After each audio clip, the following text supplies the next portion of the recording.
புதுச்சேரியில் உப்பளம் தொகுதியில் போட்டியிடும் முன்னாள் சட்டமன்ற உறுப்பினரும் அண்ணா திராவிட முன்னேற்றக் கழக மாநில செயலாளருமான அன்பழகன் மும்மத கடவுள்களையும் வேண்டி தனது வேட்புமனுவை தாக்கல் செய்தார். புதுச்சேரியில் போட்டியிடும் 2 அண்ணா திராவிட முன்னேற்றக் கழக வேட்பாளர்கள் அறிமுகம் செய்யப்பட்டுள்ளனர்.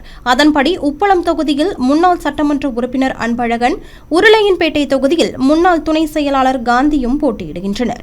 இந்நிலையில் உப்பளம் தொகுதி முன்னாள் சட்டமன்ற உறுப்பினரும் புதுச்சேரி அண்ணா திராவிட முன்னேற்றக் கழக செயலாளருமான அன்பழகன் மார்ச் 23ஆம் தேதி தனது வேட்புமனுவை தாக்கல் செய்தார். முன்னதாக தனது தொண்டர்கள் மற்றும் கழக தொண்டர்களுடன் பாரதி வீதியில் உள்ள விநாயகர் கோவிலில் தனது வேட்புமனு படிவத்தை வைத்து பூஜை செய்தார்.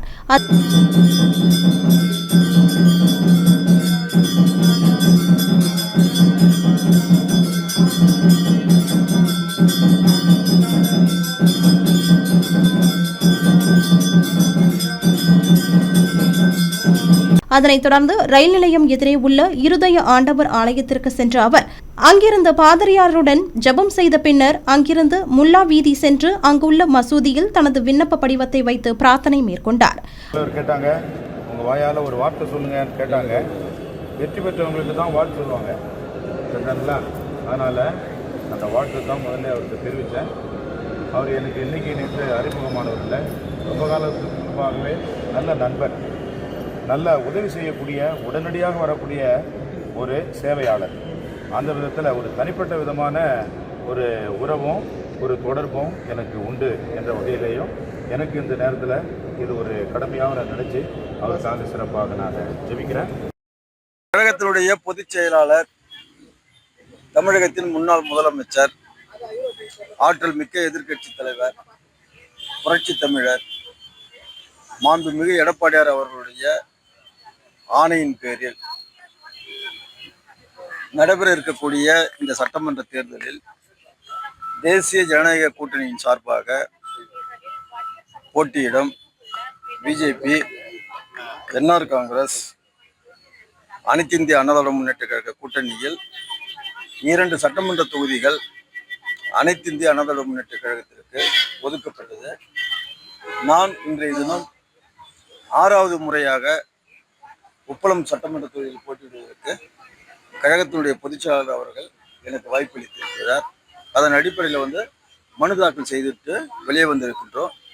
அதே நேரத்தில் இன்னொரு சட்டமன்ற தொகுதியான உருளையன்பேட்டை தொகுதியில் சகோதரர் காந்தி அவர்கள் உள்ள வேட்புமனு தாக்கல் செய்கிறார். இந்த 2 தொகுதியிலையும் கழகம் நிச்சயமாக வெற்றி பெறும். தேசிய ஜனநாயக கூட்டணி மீண்டும் புதுச்சேரி மாநிலத்தில் ஆட்சி அமைக்கும். அந்த கூட்டணியினுடைய அமைச்சரவையில் அனைத்து இந்திய அண்ணா திராவிட முன்னேற்ற கழகம் நிச்சயமாக பங்கெடுப்பதற்கு எங்களுடைய கழகத்தின் பொதுச் செயலாளர் அவர்கள் துணையாக இருப்பார். இந்த புதுச்சேரி மாநிலத்தில் இப்பொழுது நடைபெற இருக்கக்கூடிய இந்த சட்டமன்ற தேர்தலில் யார் எந்த கட்சியில் நிற்கிறான், யார் எந்த கட்சியில் இருக்கிறான், காலையில் ஒரு கட்சின்றானுங்க, மதியம் ஒரு கட்சின்றானுங்க, நைட்டு ஒரு கட்சின்றானுங்க. இப்படிப்பட்ட கேவலமான ஒரு செயல் என்னுடைய அரசியல் வரலாற்றிலே நாங்கள் பார்த்தது கிடையாது. இன்றைக்கு எந்த கட்சி எடுத்ததுனால வேற கட்சியில் இருக்கிறவங்க தான் புள்ள புள்ளிகிற மாதிரி பிடிச்சி போட்டு உட்காந்துறீங்க. அதிமுகவுக்கு 10 இடத்துல நாங்கள் நின்னாலும் 10 கேண்டிடேட் ஒரிஜினல் நாங்கள் நிறுத்தக்கூடிய தகுதியுடைய ஒரே இயக்கம் அனைத்து இந்திய அண்ணா திராவிட முன்னேற்ற கழகம். ஆனால் பல கட்சியில பார்த்தீங்கன்னா எல்லாம் வாடகைக்கு ஆளை பிடிச்சி நிற்கிறீங்க.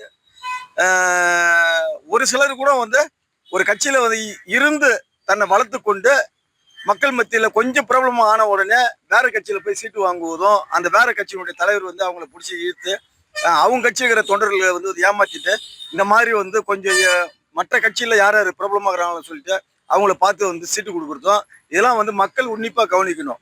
அதாவது தங்களால் தேர்ந்தெடுக்கப்படக்கூடிய ஒரு சட்டமன்ற உறுப்பினர் இந்த சட்டமன்ற தேர்தலே ஒரே நாள்ல 4 கட்சி மாறுறான். ஒருத்தன் கடைசியா எப்படினாலும் ஜனங்க ஓட்டு போட்டுரும், காசு கொடுத்தா ஓட்டு போட்டுன்ற எண்ணம் இந்த மாதிரி கேவலமான சிந்தனை யாருக்கும் வரக்கூடாது.